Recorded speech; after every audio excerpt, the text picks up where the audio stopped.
Yellowstone, America's first national park, and home to one of the world's largest supervolcanoes. Beneath the scenic geysers and waterfalls, an eruption 1,000 times larger than any in human history awaits.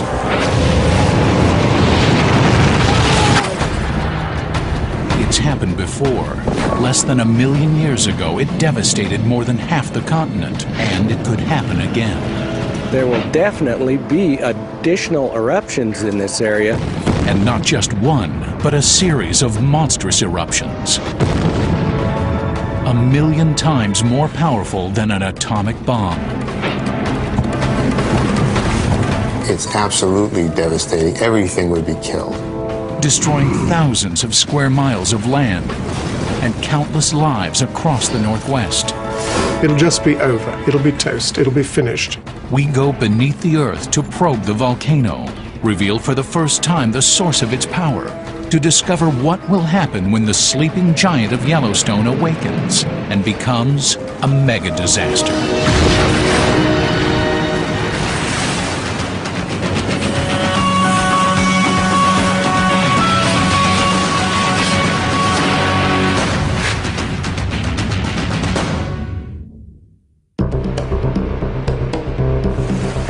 The dance of geysers is one of nature's greatest spectacles.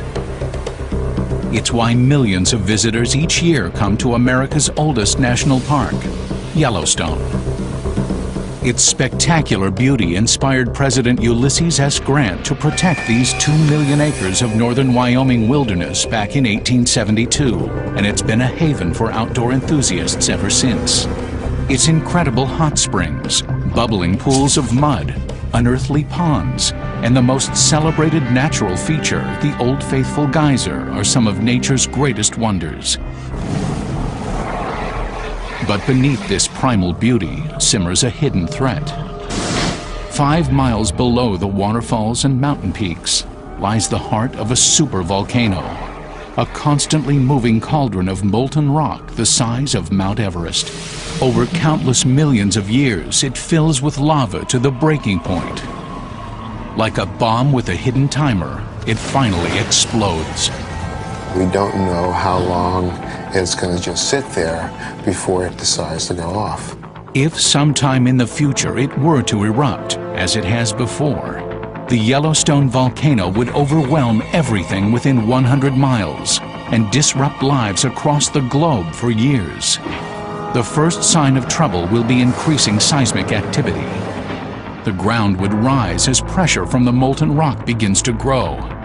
There would be a lot of ground deformation, and then if it was moving up slowly enough, we would actually start seeing large changes in the geyser basins. Finally, the lava would shatter the Earth's surface with an explosion 10 times larger than Mount St. Helens. A hurricane of hot gases would spread out in all directions as the ash cloud reaches 80,000 feet into the air. Already larger than anything man has experienced, this would be just the beginning of a Yellowstone super eruption. Within days, a second enormous eruption would begin, then another. Soon, a ring of monstrous explosions 50 miles wide would be spewing molten rock and burning gases across the landscape. Certainly within 100 miles of Yellowstone, there wouldn't be much that was not destroyed. High in the atmosphere, the ash cloud would surround the planet, sending temperatures plunging. Global agriculture would fall into chaos. How do we know it will happen? Because it's happened before. The evidence is etched into the geologic record of past supervolcanoes. There are 1,500 volcanoes around the world. But there are fewer than 10 supervolcanoes, the ones with the potential to not only destroy the surrounding area, but to create a global disaster. And Yellowstone is one of these supervolcanoes. Imagine something 10,000 times the size of Mount St. Helens. It's almost unimaginable. Unlike a conventional volcano with its crater atop a mountain, Yellowstone's crater is so large it can only be seen from the air. This is the rim of a monstrous crater called a caldera that collapsed into the magma chamber during the last super eruption. It's large enough to hold the city of Los Angeles. People drive 35 miles, 45 miles commuting to work in that. Well, that's the distance across this caldera. And this is only the last of 3 monstrous calderas formed over the past 2 million years. The volcanic history of Yellowstone is really marked by these 3 giant cataclysmic eruptions of the scale that we haven't seen in, history of man, really. The first eruption vented somewhere around 600 cubic miles of material. And if you took all of that and you spread it out over the state of Texas, you'd have about 12 feet thick of deposits. The second eruption was hundreds of times larger than Mount St. Helens, and it's the smallest of the Yellowstone super eruptions. The most recent one, known as the Lava Creek eruption, occurred 640,000 years ago. At the time, early man had yet to arrive on the scene. Exotic prehistoric animals roamed the North American continent. 5 miles beneath the earth, however, a magmatic cauldron 3 times the size of New York City was coming to a boil. There would have been hundreds to thousands of earthquakes becoming fairly large, so there'd be a lot of shaking as the hot rock was moving up. 1 million tons of molten rock heated to 1,800 degrees Fahrenheit pressed its way to the surface. Jets of superheated water suddenly burst through the cracks in the Earth's surface, shooting into the air. Hundreds of geysers were erupting over 500 square miles. We get explosions out of a hydrothermal system that put holes in the ground as big as a mile across. So they're big events. But this was just the overture before the main event. After days of increasing earthquake and geyser activity, under mounting pressure from magma and superheated gases, Yellowstone's last super eruption began. Material may have started to leak out of one side, perhaps forming part of the edge of the fracture zone. As you start to decrease the pressure, it starts to then explode. With the power of a hydrogen bomb, a monstrous cloud of searing ash and melted rock shot into the stratosphere at supersonic speeds. The heavier debris fell back to the ground, turning into colossal pyroclastic flows. It was sort of like a hurricane made up of 800-degree ash and pumice and hot gases. Just wipes things out completely. For miles, these lethal rivers of ash and gas cooked animals alive and brushed forests aside like twigs. They extend actually outside of Yellowstone into Idaho and into the Teton region. Some of this material flowed down and actually covered parts of the floor of Jackson Hole. So these things extend tens of miles away from the actual eruption location. For days, the Yellowstone volcano continued to heave tons of molten debris into the air and devastated the nearby terrain. Then, across the caldera, another colossal explosion. Then another. Eruption after eruption began shooting more and more lava and pulverized rock into the air.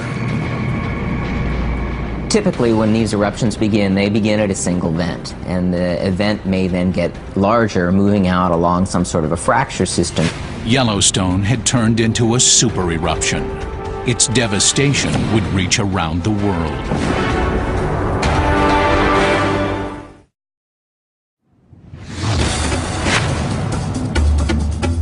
Yellowstone's last super eruption occurred 640,000 years ago. It started as a single massive volcano, but soon turned into a series of eruptions, exploding with the full force of a supervolcano. The entire sequence of pyroclastic explosions that formed the Yellowstone caldera may have taken as little as 2 weeks to happen. Pyroclastic flows slashed across the landscape, obliterating thousands of square miles. Separate clouds of ash fused into a massive column of smoke. Winds drove it across the country, darkening the sky for hundreds of miles. During the eruption of all this material, that's when the caldera would have started forming. In a final massive display of nature's fury, hundreds of square miles of mountain dropped thousands of feet into the pit of roiling magma. The Gallatin Range and the Madison Range and the Mount Washburn Range to the north continued somewhere into the Yellowstone region. These mountain ranges were destroyed. Now, when I say destroyed, I don't mean they were blown to smithereens into the atmosphere. Much of it just fell back into the magmatic system, just fell back into the cauldron, if you wish, up the caldera itself. We're talking about mountains that might be 12,000 feet high that are now, the ground surface is on the order of 8,000 to 9,000 feet high. So 3,000-foot mountain that's no longer there. Finally, after perhaps weeks of constant activity, the Yellowstone volcano subsided.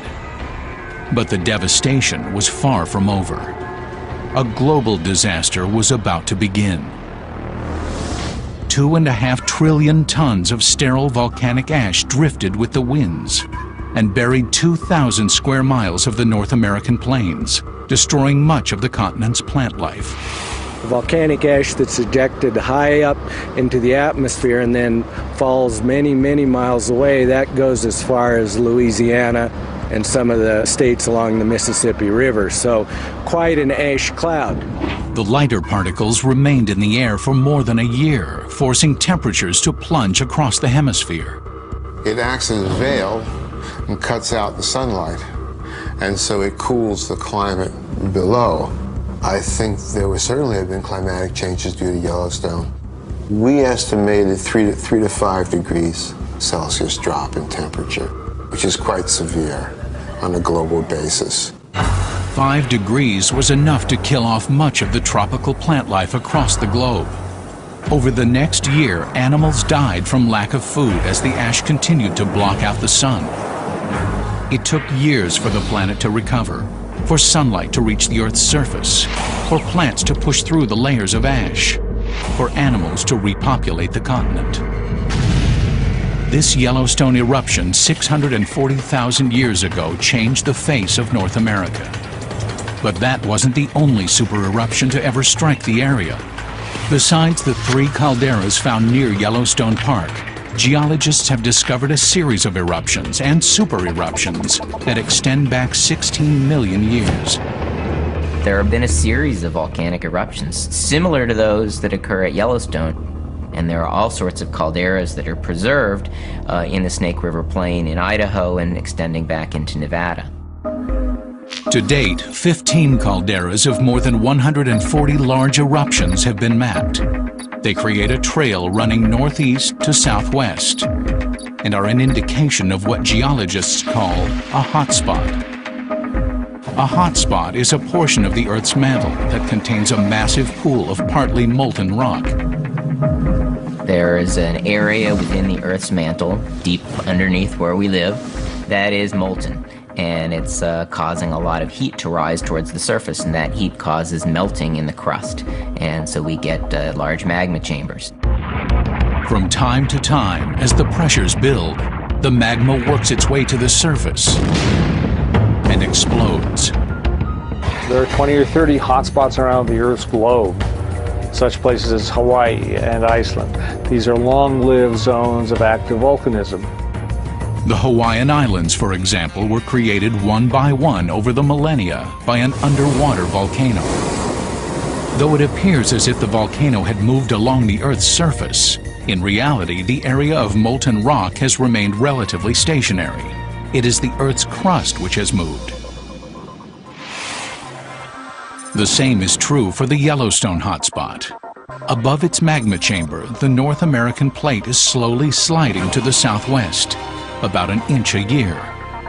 With each new eruption, a caldera is formed and appears to be further to the north. We find calderas all the way back into northern Nevada, and it's possible that there have been as many as 50 eruptions just as big as some of the ones that have come out of Yellowstone. With a history of multiple cataclysmic eruptions, Yellowstone is becoming the most studied supervolcano in the world. And its hundreds of yearly earthquakes, thousands of geysers, and massive magma chamber make it one of the most geologically active regions. This thing is a breathing system, and it's a dynamic system. So I called it a living, breathing, shaking caldera. At the heart of these super eruptions is thought to be a mantle plume, an upwelling of molten rock rising from deep within the Earth. But no one could be sure. Recently, however, scientists have been using extremely sensitive monitoring systems to capture data from earthquakes centered around the world. The data has helped create the first 3D image of the source of Yellowstone's power. Once we put out an array of seismographs with sufficient resolutions, like getting a high-resolution CAT scan, we saw that this thing was going off laterally about 150 kilometers to the northwest, and it is basically coming up from a depth of about 600 kilometers. Yellowstone's magma source begins 450 miles below the surface, and surprisingly not directly under the park, but 150 miles away beneath the Montana-Idaho border. It was totally unexpected and would not fit into anyone's textbooks or classic ideas. As the research continues, scientists are realizing how little they really know about the Yellowstone volcano. Since humans haven't seen an eruption of this magnitude, we're somewhat challenged to know exactly how the systems work. One thing is known for sure. If Yellowstone erupts again, pyroclastic flows will destroy everything near the volcano, and its ash cloud would overwhelm humanity across the globe. And predicting its eruption could be a matter of life and death.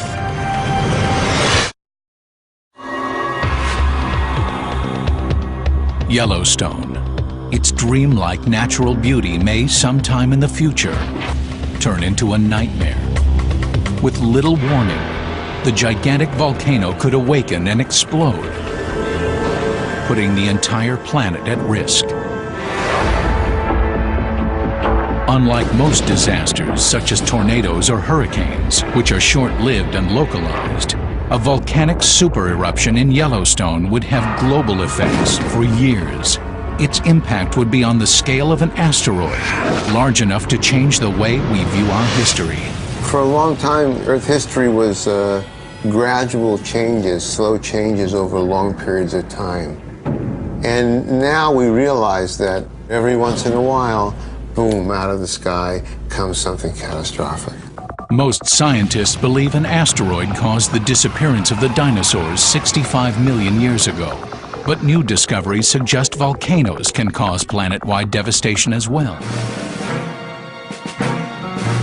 One of the early volcanoes fueled by the Yellowstone hotspot left a gruesome graveyard 1,000 miles downwind. 12 million years ago, the wildlife in Nebraska was similar to what we have in Africa today. We have elephants, rhinoceroses, camels, horses related to zebras, all kinds of critters that aren't here anymore. Their bones, discovered in northern Nebraska, tell a distressing story of Yellowstone's impact. They were found buried under several feet of ash, volcanic debris linked to a supereruption. We first thought that maybe all these critters had been buried alive in ash, like the people at Pompeii. But the more closely we looked at the fossils, it turns out that that wasn't true. Most of the fossil bones exhibited evidence of a strange illness, a clue to why so many animals died. It has the extra growth of bone on the leg bones and on the jaws. The unusual bone growth is a signature symptom of Marie's disease, a rare lung condition resulting from breathing large amounts of dust or ash. Well, this is a jawbone of a camel from the ash bed. This shiny bone here is healthy. It's normal fossilized bone. And you can see where the healthy bone stops and this new growth begins. You can see the color changes and the texture changes. It looks like a sponge. And this is the diagnostic feature of HPOD, or Marie's disease. Voorhees believes that ash from the Yellowstone hotspot caused Marie's disease in these animals. Ash is nothing but very small pieces of glass. That's how you can tell volcanic ash from other types of fine powdery rocks, is that volcanic ash sparkles because it's made out of little teeny pieces of glass. During a super eruption, the tremendous pressures cause the molten rock to explode. It turns the rock into tiny pieces of glass, which drift with the wind and land hundreds of miles away. Just as soon as the volcanic ash fell, the whole landscape for thousands of square miles was covered with this very fine powder. And every step that those animals took, they would raise a cloud of ash. And they just kept breathing it day after day after day. So what we think happened to the animals is that they breathed this material night and day until their lungs just gradually gave out. Most of the animals on the Nebraska plains suffocated on the ash within a week of the eruption. This from a supervolcano 1,000 miles away. Volcanoes can kill at a distance. I really wouldn't have bet 20 years ago that a volcano 1,000 miles away could actually cause mass death, but ashfall has made a believer of me. More recently, the 1815 eruption of the Indonesian island of Tambora proved ash could kill indirectly through dramatic climate change. 50 times larger than Mount St. Helens, the impact of the Tambora volcano was overwhelming. The eruption reduced the mountain by 4,000 feet, as nearly 150 million tons of ash and debris were ejected into the air. The ash cloud could be seen for hundreds of miles. The cloud went over India, darkened the sky, and caused the temperature to go down. The temperatures went below freezing. It took almost a year for the ash to spread across the rest of the globe. But when it did, the results were staggering. A New England newspaper from 1816 published this account. Snow and hail began to fall about 10 o'clock a.m., and the storm continued till evening, accompanied by a brisk wind. This was June 15th. There was, in some places, essentially no summer. In the eastern United States, there was snow and ice in June, July, August. They replanted the crops died, they replanted them again.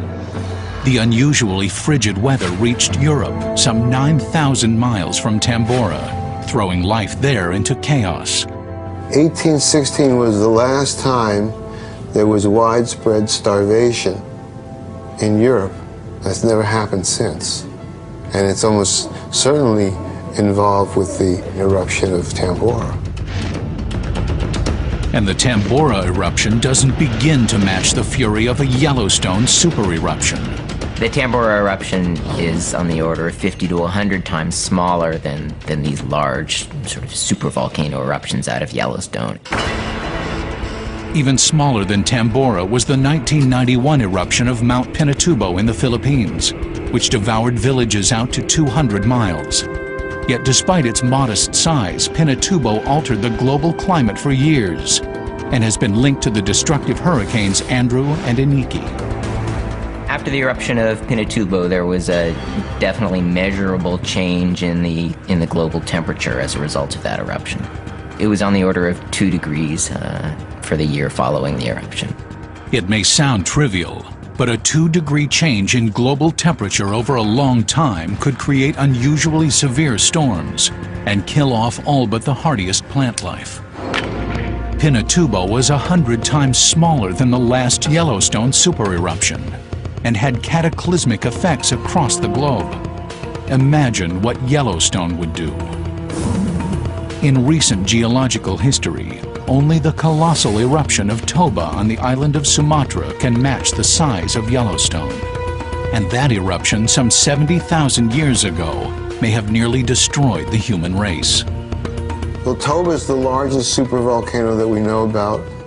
There's now a large lake called Lake Toba, which is the hole out of which the eruption came.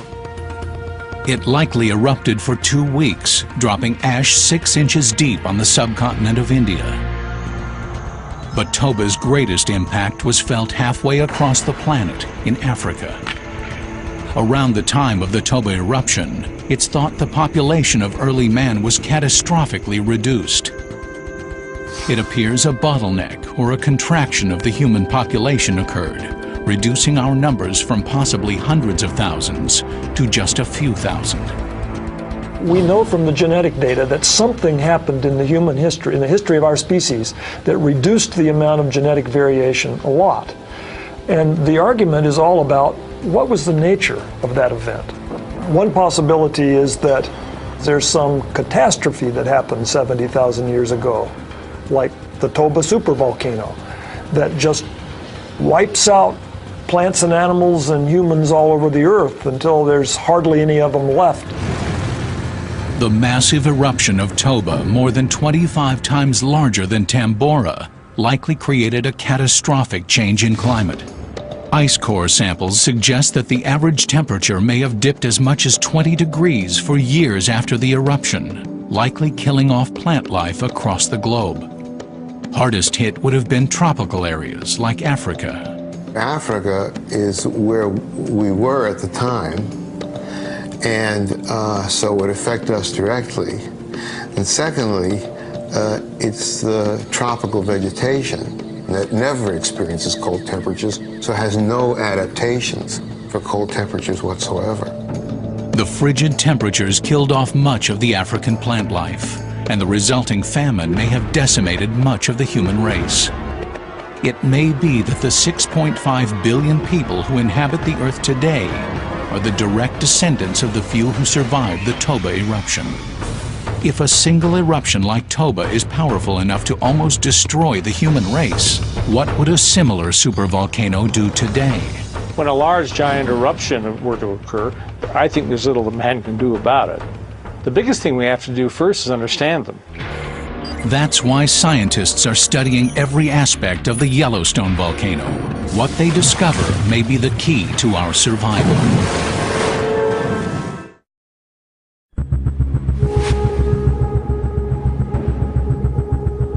For most of us, Yellowstone National Park is one of our greatest natural treasures.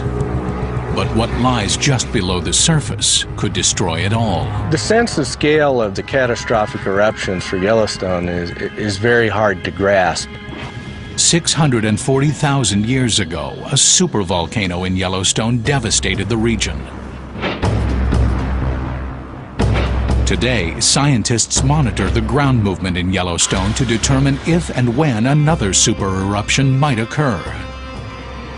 We don't know exactly what happens before a super eruption takes place and how much time one has before the eruption actually goes off.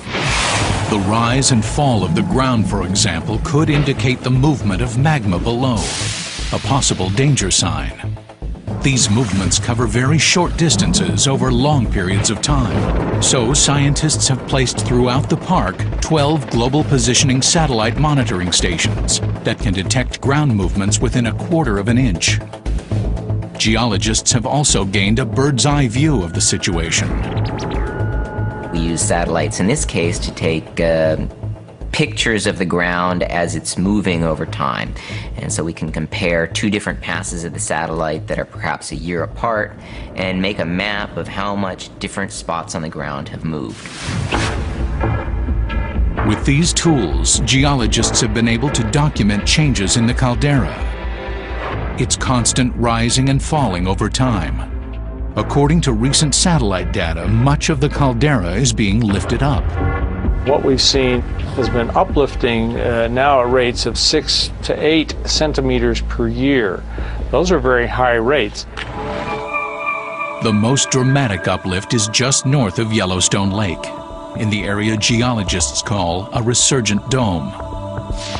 And we have within this caldera these orange areas here. These are resurgent domes. These are areas that are uplifted while the caldera was collapsing and subsiding. Geologists believe that these two areas were lifted up by the magma chamber as the caldera was formed. It's thought that some magma is still inside these domes, holding up these areas. But they couldn't be sure until now. We've seen this model of the Yellowstone magma plume, the tube through which molten rock from the Earth's core reaches the magma chamber sitting on top of the plume. Using similar data, geologists have created this 3D illustration of the magma chamber as it sits below the Yellowstone caldera. This is a three-dimensional image like a CAT scan or an X-ray of the Earth. Is giving us an image of what we think is the magma system that drives Yellowstone. This U-shaped chamber is thought to contain more than 300 cubic miles of partially molten rock, 100 times larger than Pinatubo's magma chamber, and is just 5 miles below the surface. More importantly, the area of the most dramatic uplift spotted by the satellites is directly above a peak of the chamber. This suggests the magma chamber is expanding, pushing up against the Earth's surface at this peak. The other area of striking ground deformation is near the Norris Geyser Basin, the hottest and most unstable thermal basin in the park. Norris Geyser Basin is one of the most dynamic of the hydrothermal areas at Yellowstone. It's always changing. We're always noticing new things that are happening. Just a few years ago, satellite images showed Yellowstone's greatest rise in this area. Recently, however, it's reversed its direction and is now subsiding. It's not actually within the Yellowstone caldera, yet it's one of the highest temperature thermal areas in the park. And it is possible that there is some magma extending to the north beneath that region. The source of the basin's volatility could be magma, or another key component to volcanic activity, earthquakes. The earthquakes are essentially the heartbeat of the system.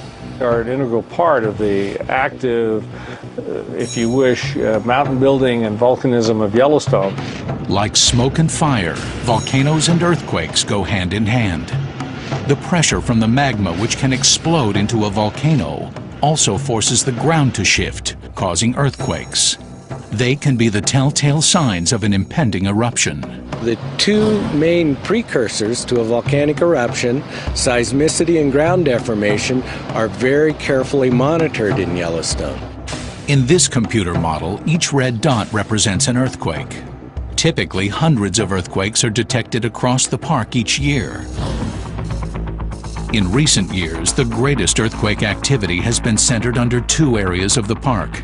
So you can see we have earthquakes that are concentrated on the north side of Yellowstone coming down through the park and then out extending on the east side of the Teton Fault right here.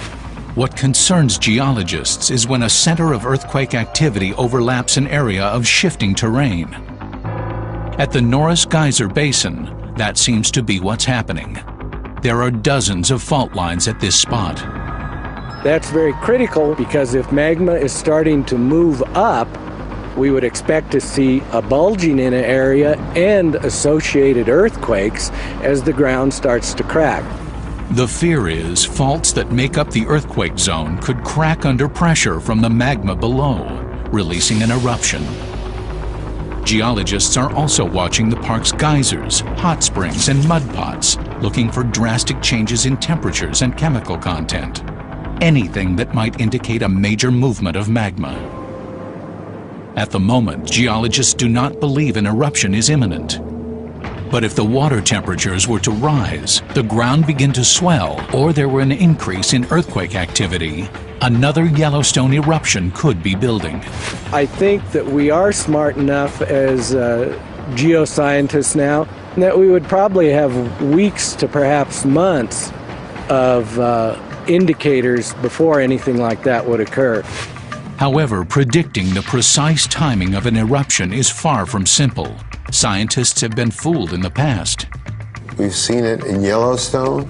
There's bulging, there's vibrations, there's increased seismicity. There's all the things one would expect and go, oh, uh-oh, we're in trouble. And then, nothing. Therein lies the problem. All we can do is monitor the volcano, but it may not be enough to predict a possible eruption. Mount St. Helens was the most scrutinized volcano in history. and it exploded before the area could be cleared, killing 56 people. At Yellowstone, despite its remote location, a giant eruption could put thousands of lives at risk. Remember, we have, maybe 100,000 people per night staying in the Yellowstone Teton system in the summer. This is equivalent to a community of a modern U.S. city that are compacted into this zone of potential eruption, so the exposure is rather high. At Yellowstone, we may be on the edge of a precipice, and the question is not if it will erupt, but how and when. Nothing you can do about a volcano. If it's going to go off, it's going to go off. And the effects on civilization are going to be drastic. We may not be able to prevent an eruption, but when the molten rock begins to move up toward the surface, will all the scientific data warn us in time?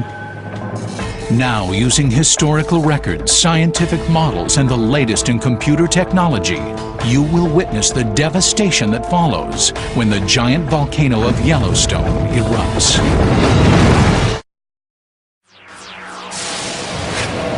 For 70,000 years, the Yellowstone volcano has remained quiet. But sooner or later, its magma chamber will slowly fill with millions of tons of molten rock. Gas pressures will push up toward the surface, bringing the volcano to the breaking point. This is one of the rules of geology. If it happened in the past, it'll happen again in the future.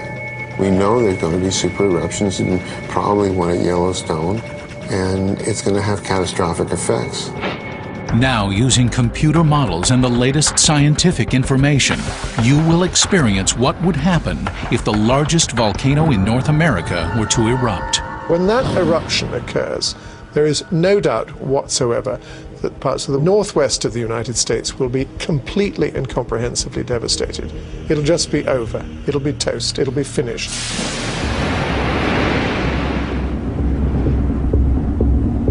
The first indications of a Yellowstone eruption will be rumblings heard underfoot as dozens of small earthquakes begin.